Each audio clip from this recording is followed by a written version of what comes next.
can see, today we are with our little sisters. Hello, Sunday.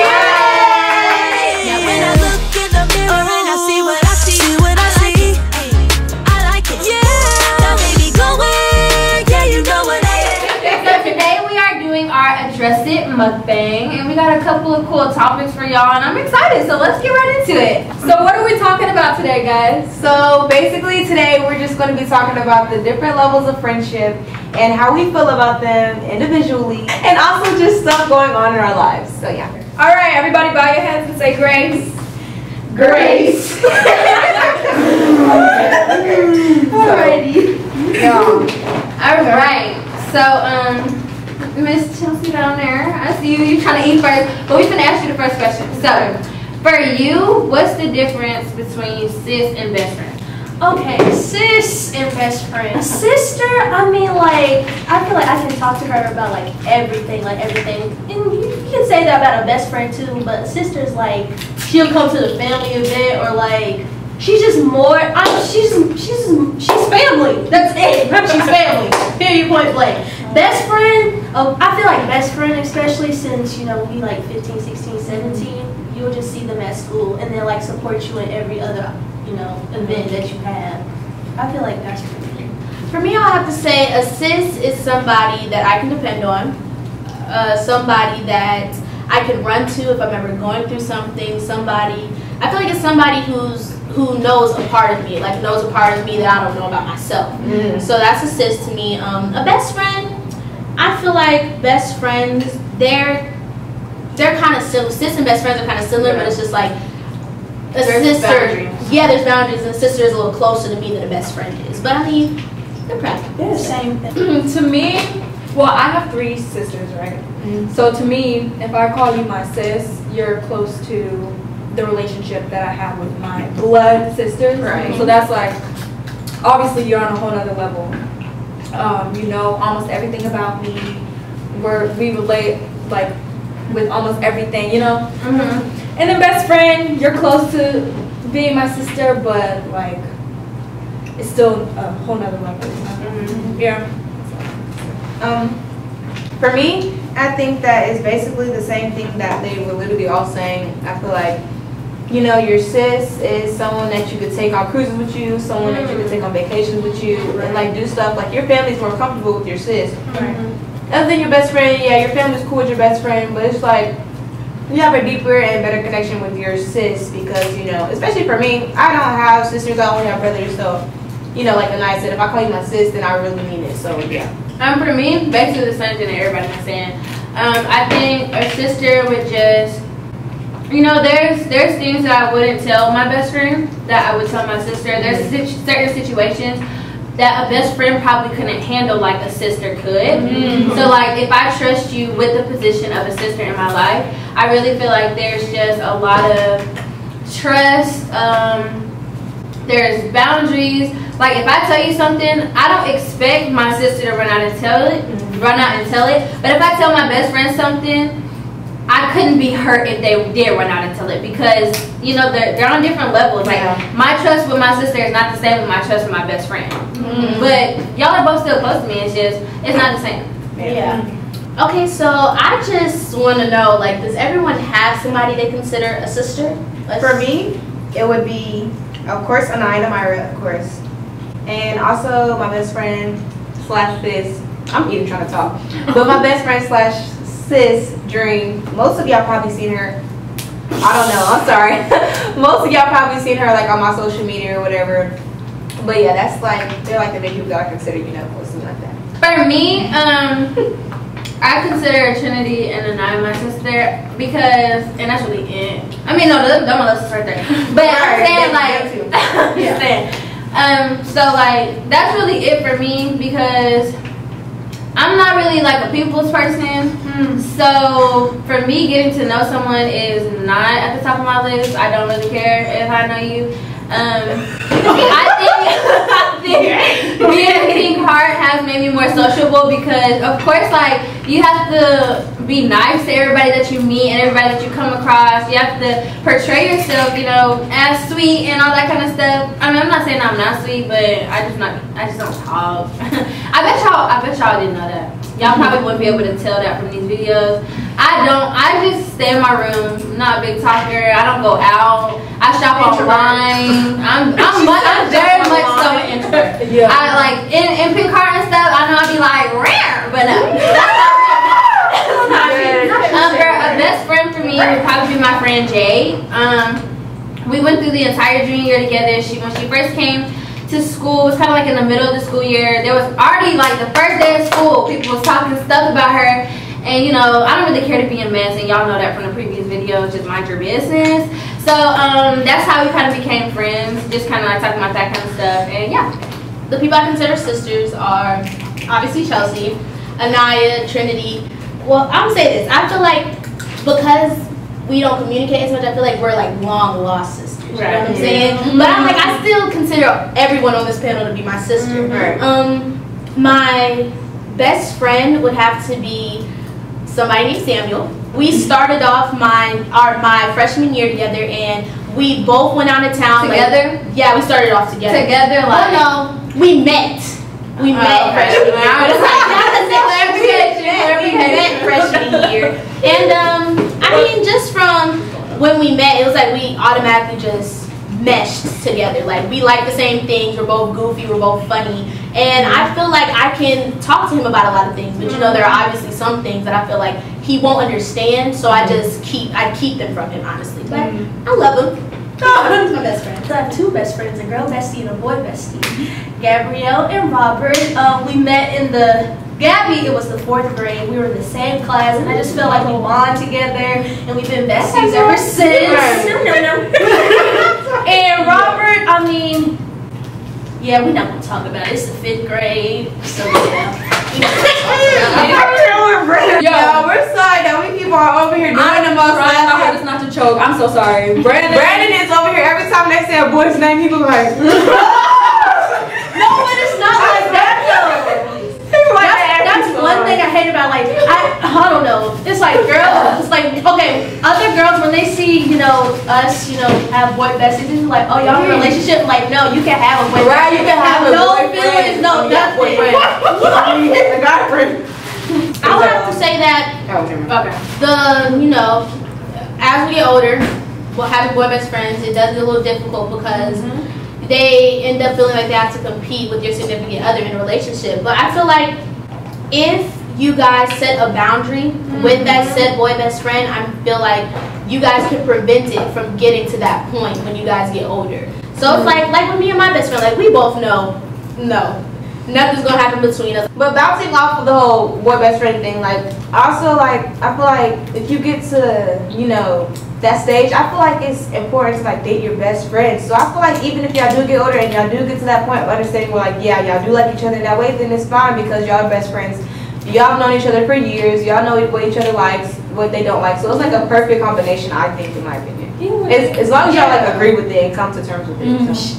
Piggybacking off the whole boundaries thing, I definitely think having a best friend is fine in a relationship as long as number one, there's boundaries, and number two, if there's no trust in a relationship, then there's no relationship. Because if I can't trust you to be around your best friend, that means either A, I don't need to be with you because you've done something sneaky before that's put a breach in our trust in this relationship, or B, if I can't trust you, not even because you've done something, but because I have my own trust issues, then you need to not be in a relationship and work on yourself so that you're not projecting your trust issues on somebody else and causing y'all to have a breach in your relationship for something that could have just been perfectly fine, a perfectly healthy, pure relationship that, you know, there's no hidden motives behind what y'all are trying to do. Alright, the next two levels are friend girls or just associates. What's the difference between that? You know, what's the difference? A friend girl and an associate to me is kind of like, since friend girl comes after best friend, another way I would say that is a close friend. So like, yeah, girl. I mean, it's kind of like, I could chop it up with you from time to time, you know, me and you could hang out, I don't know, just have fun. But an associate, I feel like that's just somebody like we probably won't talk outside of wherever we see each other every day. So probably like, I'll see you in school and we can chop it up and act like we've been talking for years, and it was like when we leave, It's kind of like Right. it's a rush. It's a wrap. You start a little streak on Snap. Another streak. Basically the same thing as I think friend girl for me, I guess I see where you're coming from. Like, it comes after best friends, so it's kind of like close friends. But if you're thinking of it, if you're looking at it from the point of view of like associate and friend girl, I would say it's more just like a friend, like a situational friend. Like Milo was saying, if I see you at school, we're gonna chop it up at school, and when we're out of here, you know? Yeah. So like, I think situational friendship, and not even with a negative connotation. Situational friendship, just, you know, just on the positive side, you know, like, I got people that I see at work that I call my friends because I know you from work. We talk at work, we chop it up at work. You know, hours go by faster when we talking, and then, you know, when I get home from work, I might text you like, you know, when you work again. But that's it. Nothing else. Do you feel like people use those terms like lightly, like? Okay. As far as like. I definitely do think that some of those terms are just thrown around, like best friend. Yeah. Like, that's your best friend? What's her favorite color? Okay. That's not your best friend. People be saying they be best friends for people for like 4 months. Like, sis, like, I don't get those month best friend relationships. I don't. Like, I feel like if you know each other, y'all don't see each other. And don't get me started about them best friend relationships that's on and off every single day. You had that your friend yesterday, and today you coming in here, that's not your best friend no more. Because when I text you that same night, that's your best friend. I can't. Especially in school, don't call somebody your best friend and I hear you in the corner talking about it. Right. Don't I be do that, girl. How you talk about your best friend behind your back? You supposed to support and like. Or like if you're if you're with somebody who's talking about your best friend and you let them talk about your best friend, it's like, oh no, I didn't say anything, but did you say anything? Exactly. And I feel like it's also the fact that I take it as you probably talk about me behind my back with them because they're comfortable enough to say that. Because you're allowing it. Right. You're allowing it. And they're comfortable enough to say it around you. Obviously, they've done it before. You know do it. So it's not So the last category that we're going to be talking about is basically a stranger. And I just think it's funny. Let's just talk about how people can go from being your best friend to being straight to a stranger just that quick. Let's talk about it. Okay, well, I'm talking about a friend. Oh. I don't have no story. Yeah, I don't have no story on that. But I definitely think people can grow apart. Personalities, when you get older, your personality may change, your temperament may change, your patience with certain things may change because you know, not to sound spiritual or nothing like that, but there's a scripture that says, when I was a child, I spoke like a child. So when we're children, there are certain things that we'll allow. If we're best friends in the 5th grade and I like little Johnny, and you can eat lunch with little Johnny. Now she said. But when you get older and you get more mature, your patience, your temperament, all of that, you know, when your character grows, when you become more integral about certain situations, I definitely feel like some people can't handle that. Some people cannot handle maturity. And some people want to stay in just, you know, that little box, in their little comfort zone. In their comfort zone. And some people are afraid of being uncomfortable. When you challenge your friends and they don't want to be your friends anymore, then that means they gotta okay go. with being uncomfortable. They're okay with being mediocre, and that's not the kind of people you want around you. If your friend doesn't encourage and support what you do, those are not the people that you want around you. Because at the end of the day, they're not gonna want to see you win. They're not gonna want to see you win. Everything, if you have a win in your life and the first thing that they do is pick out something bad from that win, that's not somebody that you want to have around you. That's for me. That's how people can go from best friend to sis. Because when I grow and when I mature, and you stay mediocre, you stay comfortable with being a child, then that's how you Same for the people in the back. All I'm gonna say is, I think we're done. She said it all. She said it all. The crazy thing is, all of that was true. Because I've had people in my life where the amount of consistency they had for our relationship was all just decreased each and every day, each month, and I would see no signs from them hear nothing from them at all, and I would usually be the one hitting them up first, checking up on them, seeing how they are. And then if you're contacting me back with some dry energy, like you don't want to talk to me, that's my energy that I don't. There's a saying that's like, everybody who's in your corner, no, everybody who's in your circle is not in your corner. So if you have a friend circle, that does not mean that if you cannot force anybody that's in your circle to be in your corner. Because someone who's in your corner is down for you, is here to win with you, to grow with you, to eat with you, to make it to the top with you. So everybody in your circle is not going to be in your corner. You cannot force anybody to be proud of you. You can't force anybody to celebrate with you, to love you, even in your lowest moments. So it doesn't take that long to see people's true colors. You can see their true colors right here, but you're still like so blinded by them, and you tunnel them in your life so bad that you won't let them go because you've known them for such a long time and you held on to them, so you don't want to let them go. Like, you know. And for those of you who are scared to let those things go, who are scared to let those people go, it's gonna hurt you at the end of the day. It's gonna hurt you. You might feel some type of way, but you need to let them go, and you need to move on to something better, because God blesses you when you let the things go that are toxic and that are holding you back, from your destiny. And also, like, let's just say, you know, me and my best friend, you know, like Brandon was saying, we grow 2 different ways. That does not mean that I don't have something for you still, and you still don't have something for me. Because at the end of the day, a gardener is going to have a whole bunch of different fruits and vegetables. That does not mean one person, only one person. One person may only buy the fruits, and one person may only buy the vegetables. But at the end of the day, he has something for everybody. Somebody pass the plate. So I'm just gonna ask this question, like, have you guys ever felt like you had to fight for a friendship or fight for somebody to stay because you just knew, like, something told you that you needed them and that they had to be in your life? Yeah, there was a situation with me and my sis. But there was a situation where, like, you know, we were in an argument, and like we get in arguments, like, who doesn't get into an argument with their brother or sister? Like, we get into arguments. And this argument was so huge, and like it would cause us, like, we're both stubborn. So it would cause us to not talk for days. But you know, me being me, I'm so nice and such a sweetheart. I'm just playing.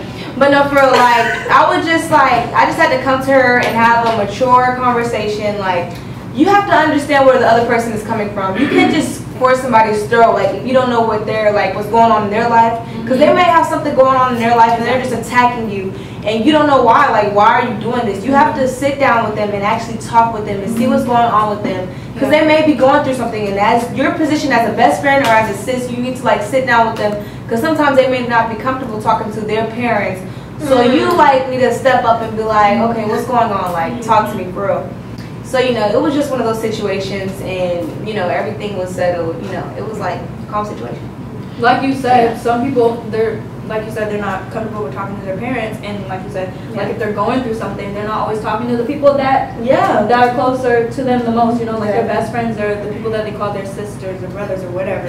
I just feel like you should really take the time. If you catch yourself being like the stubborn person in the relationship, take the time out to, you know, put your pride aside and, you know, put yourself in that person's shoes and just check up on them. Even though it may seem like they're not putting any effort or energy into it at all, check up on them, see what's going on, because I think that's what people do is they when they go through something, when they're going through some hard times in their life, they shut you out because they don't really know how to, you know, deal with it. I have a tendency to do that. I have friends that I'm like get out of my face. Like I'll be like I'm so sorry, but I'm just like that, and I know I have to work on it. But yeah, I'm like that. But even if it's not a problem at home, like even if it's just a problem between you guys, I feel like also in those type of situations, breaks are the best option. Yes, like breaks are needed because you never know, like sometimes you could really just get tired of your best friend or your sis, and sometimes you just need space away from them. And I feel like that space, it helps you realize how much you need them and how much you long for their, you know, presence. Yeah, so I feel like breaks are essential to having a great best friend or having a great relationship with that person that you feel like you need in your life. If you made it to this point in the video, make sure you shout out your best friend, your sis, all of that in the comments below. And we will be reading. Yay! Thank you so much for tuning into this video of us addressing relationships and relationship stories with our friends and our best friends and all that kind of stuff. But I hope you guys enjoyed this video, And make sure you listen to our new song called Sis on our new EP that's out right now. So guys, make sure you do us a huge favor and follow our sisters. Hello Sunday. Period. All their socials will be down below in the description box, so make sure you go do that. Bye.